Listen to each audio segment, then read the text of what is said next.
नमस्कार दोस्तों, अवसर क्लासेज में आपका हार्दिक स्वागत है। मैं हूं मनोज कुमार नाई।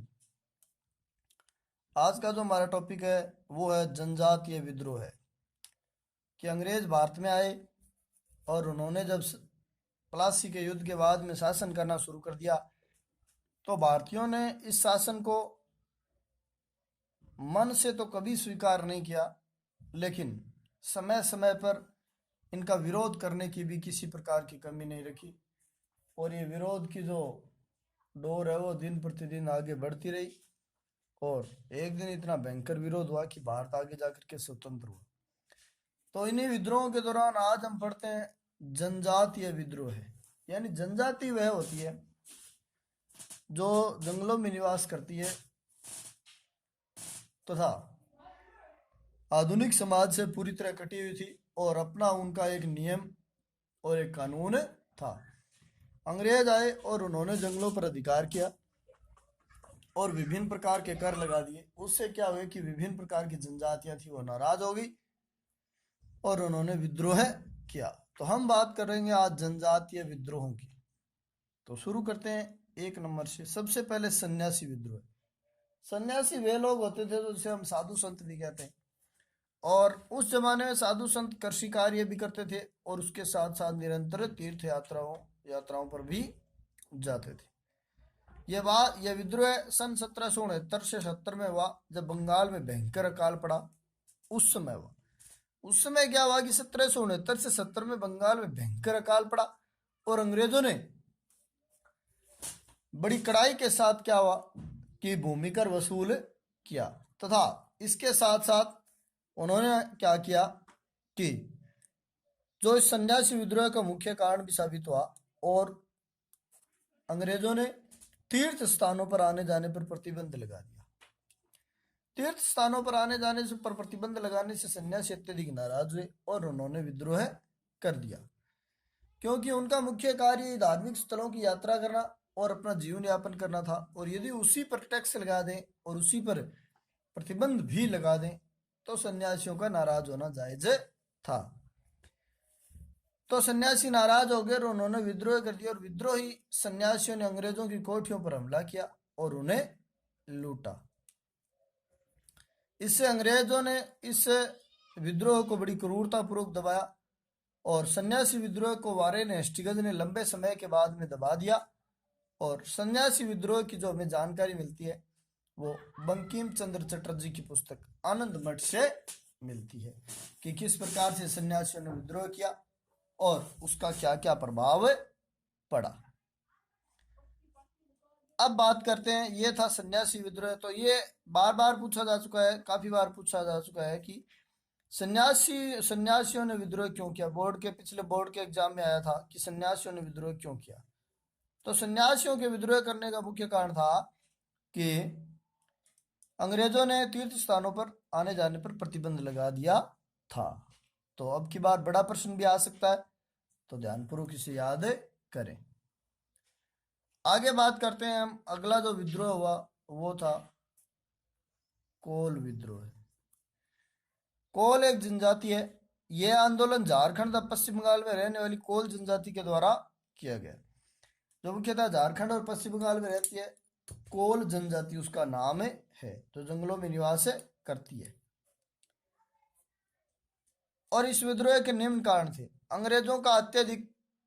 अंग्रेजी प्रशासन का अत्यधिक जटिल होना। अंग्रेजों का जो प्रशासन था वो आदिवासियों को अत्यधिक जटिल लगा, क्योंकि उन्होंने नियमों और कानूनों को लिखित तौर पर लागू किया था और आदिवासी थे, वो अनपढ़ थे, इस कारण उनके नियम उन्हें बड़े अटपटे लगे। भूमिकर व्यवस्था अत्यधिक कठोर होना। अंग्रेजों की भूमिकर व्यवस्था थी वो भी अत्यधिक कठोर थी। वो कठोरतापूर्वक करों को वसूल करते थे और किसी प्रकार की नन्माई या ढील नहीं देते थे। इससे भी अंग्रेजों से कोल जनजाति या जनजातियों के लोग नाराज हुए। स्थानीय शासकों द्वारा कोल जनजाति के साथ उपेक्षापूर्ण व्यवहार करना। स्थानीय शासक जो थे वो कोल जनजाति जो जंगलों में निवास करती थी उनके साथ क्या थे, उपेक्षापूर्ण व्यवहार करते थे, उनके साथ अच्छा व्यवहार नहीं करते थे। इस कारण भी कोल जनजाति के जो लोग थे वो क्या थे, नाराज थे। और नाराजगी एक ऐसी चीज है जो धीरे धीरे बढ़ती बढ़ती एक विशाल काय खाई के समान हो जाती है और उसका का आगे जाकर के विद्रोह का रूप लेती है। आगे आता है तात्कालिक कारण। 1831 ईस्वी में अंग्रेज सरकार द्वारा कोल जनजाति के मुख्य मुंडों से उनकी भूमि को छीन करके बाहरी लोगों को देना। कोल विद्रोह जो था, इसका यदि हम मुख्य कारण जाने, पहले भी विद्रोह कोल जनजाति कर रही थी, लेकिन ये बहुत ज्यादा तेज हो गया। क्यों हो गया? क्योंकि 1831 ईस्वी में अंग्रेज सरकार ने जो कोल जनजाति के मुखिया, जिन्हें मुंडा या मुंडे कहा जाते हैं, जो भूमि उनके कब्जे में होती थी, उनका भूमि से अधिकार छीन करके बाहरी लोगों को दे दिया। इस कारण से क्या हुए, तो कोल जनजाति के लोग थे वो अत्यधिक नाराज हुए और उन्होंने अंग्रेजों के खिलाफ विद्रोह कर दिया। यह आंदोलन, यह विद्रोह झारखंड की रांची, सिंहभूमि, हजारीबाग, पलामू व मानभूमि के पश्चिम तक फैले गया। तो अंग्रेजों ने इसे बड़ी ही क्रूरतापूर्ण दबा दिया। कलकत्ता के काउंसिल के अध्यक्ष मेटकॉप ने यह बताया कि इस आंदोलन में अंग्रेज विरोधी भावना थी, यानी अंग्रेजों के विरोध में किया गया प्रदर्शन था। अगला जो विद्रोह है वो है संथाल विद्रोह। संथाल विद्रोह, संथाल एक जनजाति है और यह आंदोलन 1855-56 ईस्वी में हुआ था और इस आंदोलन को झारखंड व पश्चिम बंगाल व बिहार में रहने वाली संथाल जनजाति के द्वारा किया गया था। वर्तमान झारखंड, पश्चिम बंगाल व बिहार में रहने वाली संथाल जनजाति के द्वारा इस आंदोलन को किया गया था और संथाल विद्रोह का नेतृत्व सिंधु और कानू नामक दो भाइयों ने किया था। तो पूछा जा सकता है कि किस विद्रोह का नेतृत्व सिंधु और कानू नामक दो भाइयों ने किया था? तो वो किया था संथाल विद्रोह का। ऐसा भी आ सकता है कि संथाल विद्रोह का नेतृत्व किसने किया? सिंधु और कानू नामक भाइयों ने किया था। इन दोनों भाइयों ने अपने आप को स्वतंत्र शासक घोषित कर दिया और अंग्रेजों के खिलाफ बगावतें कर दी। उससे अंग्रेज क्या हुए, अत्यधिक नाराज हुए और इस विद्रोह के प्रमुख कारण निम्न थे। क्यों किया सिंधु और कानू नामक भाई ने, वो दोनों भाइयों ने विद्रोह? इसका प्रमुख कारण निम्न थे। भूमिकर के अधिकारियों द्वारा संथाल लोगों के साथ दुर्व्यवहार करना। भूमिकर, टैक्स वसूल करने वाले, जो जनजाति से टैक्स वसूल करने वाले लोग थे, वो संथाल लोगों के साथ अत्यधिक बुरा व्यवहार करते थे। बुरे व्यवहार के कारण क्या थे कि संथाल लोग नाराज थे उनसे और इस कारण से उन्होंने क्या कर दिया, विद्रोह कर दिया। पुलिस द्वारा अत्यधिक दबाया जाना। पुलिस के द्वारा जो संथाल जनजाति के लोग थे उनका दमन बड़ी क्रूरतापूर्ण किया जाता था। इससे संथाल जनजाति के लोग अंग्रेजों से नाराज थे। जमींदारों व साधुओं द्वारा जबरदस्ती वसूल करना। जमींदारों व साधुओं के द्वारा, साहूकारों द्वारा जबरदस्ती कर वसूली है वो संथाल जनजाति के लोगों से किया जाता था। इस कारण भी संथाल जनजाति के लोग थे वो अत्यधिक नाराज थे। यह आंदोलन वीरभूमि, बांकुरा, सिंहभूमि, हजारीबाग, भागलपुर व मुंगेर आदि क्षेत्रों में बड़ी तेज गति से फैल गया। जो बिहार के क्षेत्र हैं उनमें बड़ी तेज गति से यह आंदोलन, संथाल जनजाति का आंदोलन फैला और यह विद्रोह 1856 ईस्वी में पृथक संथाल परगना बनाना पड़ा अंग्रेजों को और बड़ी क्रूरतापूर्ण अंग्रेजों के द्वारा इसे दबा दिया गया।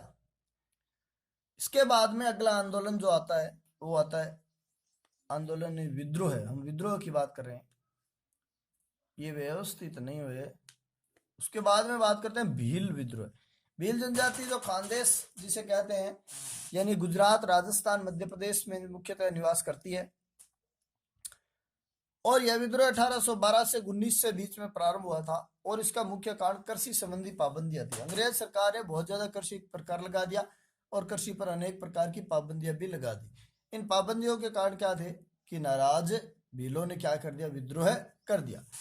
अंग्रेज मानते थे कि इस आंदोलन को पेशवा बाजीराव द्वितीय तथा उसके प्रतिनिधि त्रिकवबज्जी दांगलिया ने प्रोत्साहन दिया है। यानी अंग्रेजों ने आरोप लगाया कि पेशवा बाजीराव सेकंड और उसका जो प्रतिनिधि था दांगलिया, त्रिकवबज्जी दांगलिया, उन्होंने इसे प्रोत्साहन दिया, जिसके कारण बोले वाले भीलों ने विद्रोह किया। 1825 ईस्वी में सेवरम के नेतृत्व में यह आंदोलन पुनः विद्रोह और 1831 से 1846 में पुनः विद्रोह हुआ, लेकिन अंग्रेजों ने बड़ी निर्ममता पूर्वक सभी विद्रोहों को दबा दिया गया। उसके बाद में एक जनजाति और है रमोसी जनजाति। रमोसी जनजाति है वो पश्चिम घाट या महाराष्ट्र, मुख्यतः महाराष्ट्र में रहने वाली जनजाति है। और इस विद्रोह का नेतृत्व चित्तर सिंह नाम के एक आदमी ने किया था। और ये 1822 में प्रारंभ हुआ और इन्होंने सतारा के आसपास के प्रदेश को लूटा। 1825 से 1826 ईस्वी पुनः विद्रोह, परंतु अंग्रेजों ने इसे दबा दिया। तो मुख्यतः ये जनजातीय विद्रोह है जिनका सामना अंग्रेजों को करना पड़ा। अब सोचने वाली बात यह है कि हमारा देश बड़ी स्वतंत्रता पूर्वक अपने जनजाति के लोग से जीवन यापन कर रहे थे, तो अंग्रेजों ने किस प्रकार आकर के उन्हें दबाया और अपने गुलाम किया। तो आज के इस वीडियो में इतना ही। इसे शेयर करें, सब्सक्राइब करें। धन्यवाद।